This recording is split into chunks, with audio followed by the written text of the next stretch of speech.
Bismillahirrahmanirrahim. Assalamualaikum warahmatullahi wabarakatuh.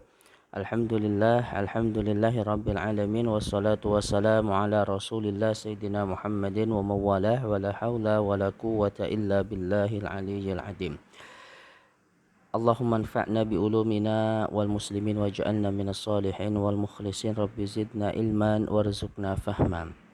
Anak-anak semua, alhamdulillah pada kesempatan kali ini kita akan mereview materi PTS fikih ya. Nah, materi-materi yang akan dibahas di dalam video pembelajaran ini insya Allah itu keluar semua pada PTS nanti. Jadi dimohonkan untuk setiap siswa yang online untuk memahami benar-benar, mencatat baik-baik apa yang Ustadz jelaskan di dalam video pembelajaran ini, dan tentunya ditonton sampai tuntas video pembelajarannya sehingga mendapatkan nilai yang maksimal nanti.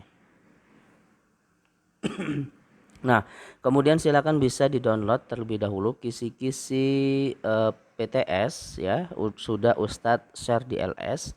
Jadi bisa di-download terlebih dahulu. Kita langsung masuk saja ke dalam materi ya. Nah, kisi-kisi yang pertama yaitu menentukan pengertian sujud syukur. Nah, apa sih pengertian sujud syukur? Nah, kata syukur itu berasal dari bahasa Arab syakara ya, syukron. Nah, artinya berterima kasih. Jadi, sujud syukur itu adalah sujud berterima kasih kepada Allah Subhanahu wa taala karena sebab-sebab tertentu. Nah, kemudian kisi-kisi nomor 2 menentukan sebab-sebab sujud syukur. Sebab-sebab sujud syukur itu ada 3. Yang pertama, mendapatkan nikmat dari Allah Subhanahu wa taala, terhindar dari bahaya, mendapatkan berita yang menggembirakan.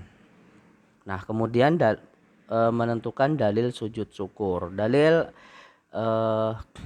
yaitu Quran surah Ibrahim ayat 7 ya. Silakan dihafalkan ayatnya. Kalau susah untuk menghafalnya, boleh dihafalkan nama surah dan nomor ayatnya. Jadi dalil tentang sujud syukur Quran surah Ibrahim ayat 7 ya. Kemudian hadisnya an Abi Bukrah an Nabi sallallahu alaihi wasallam kana idza atahu amrun yasurruhu aw busyira bi kharra sajidan syukran lillahi ta'ala. Rawahu Abu Dawud wa Ibnu Majah wa Tirmidzi. Nah, dari Abu Bukrah bahwasanya Nabi kana idza atahu ketika datang amrun suatu perkara yasurruhu artinya menyenangkan, au busyira bihi atau kabar gembira, kharra maka Nabi segera sajidan sujud syukran lillah berterima kasih kepada Allah ya. Dihafalkan yang Ustadz kuningin artinya amrun suatu perkara, yasurruhu yaitu menyenangkan, busyira yaitu kabar gembira ya. Dihafalkan artinya. Nah, kemudian hukum sujud syukur apa? Kalau hukum bersyukur adalah wajib. Kita wajib bersyukur atas segala apa yang Allah berikan nikmat kepada kita. Nikmat sehat, nikmat iman, kita wajib bersyukur. Kemudian sedangkan hukum bersyukur dengan sujud syukur adalah sunnah ya.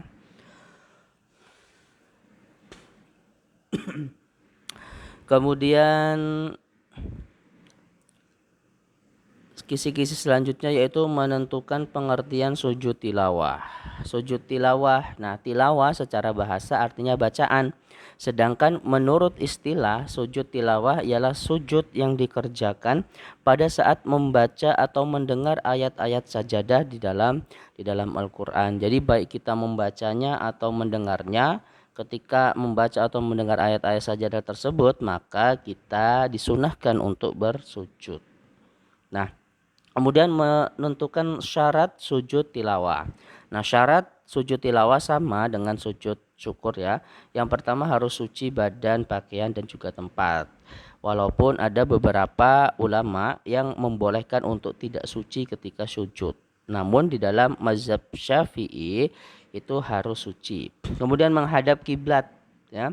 Kemudian menutup aurat. Kemudian kisi-kisi selanjutnya yaitu menentukan rukun sujud tilawah ya. Rukunnya apa? Niat, kemudian setelah niat takbiratul ihram, kemudian setelah takbiratul ihram takbir untuk sujud, kemudian sujud, Setelah sujud, bangkit dari sujud sampai takbir, kemudian duduk sesudah sujud tanpa membaca tasyahud, kemudian salam.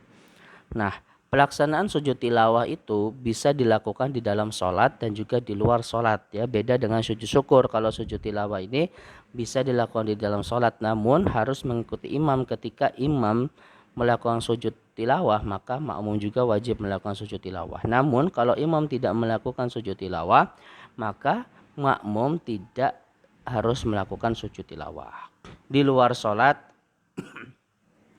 Dan yang kedua yaitu di luar sholat.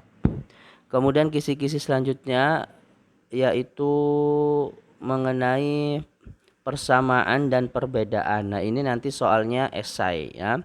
Yang pertama, baik sujud tilawah maupun sujud syukur hanya dilakukan sekali sujud saja.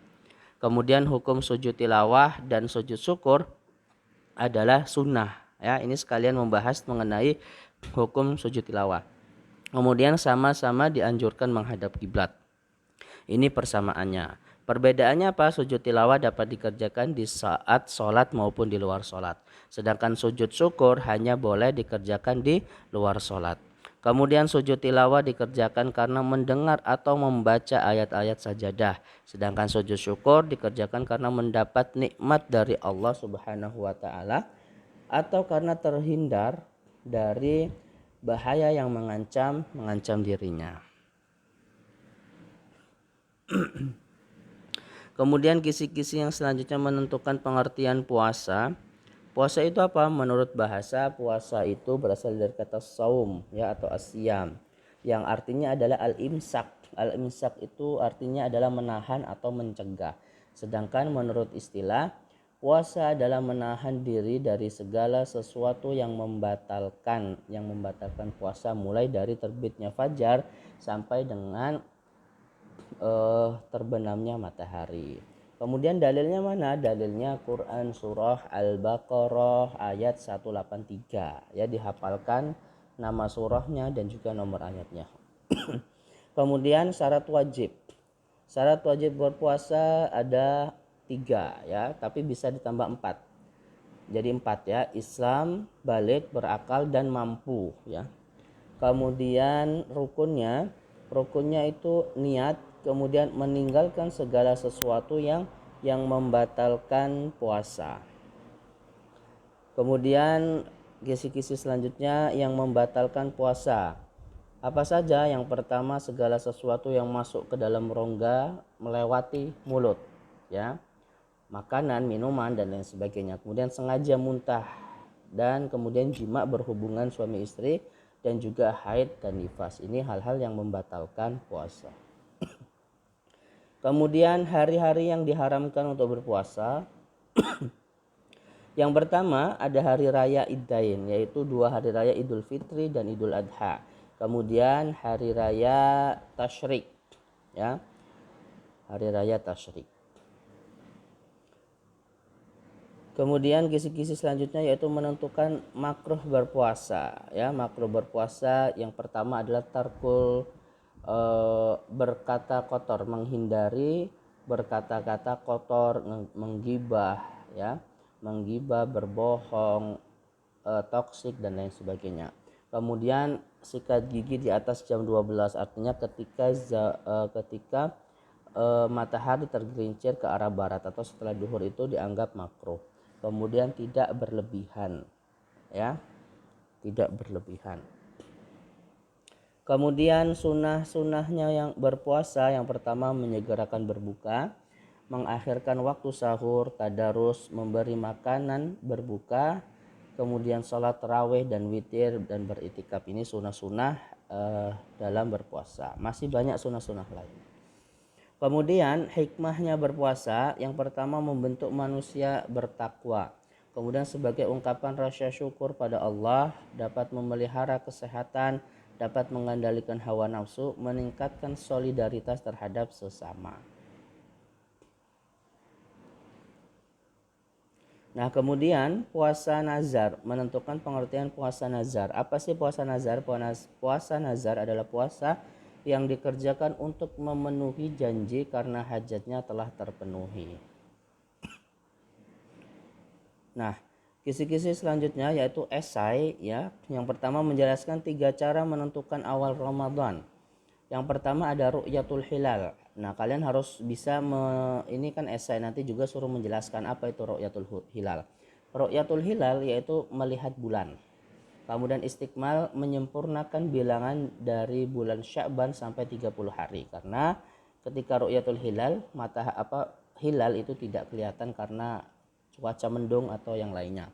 Yang ketiga hisab, yaitu menggunakan perhitungan ilmu falak atau ilmu astronomi. Kemudian menjelaskan puasa syak. Puasa syak itu apa? Syak secara bahasa sendiri itu artinya adalah ragu-ragu. Sedangkan secara istilah adalah tanggal 30 Sya'ban.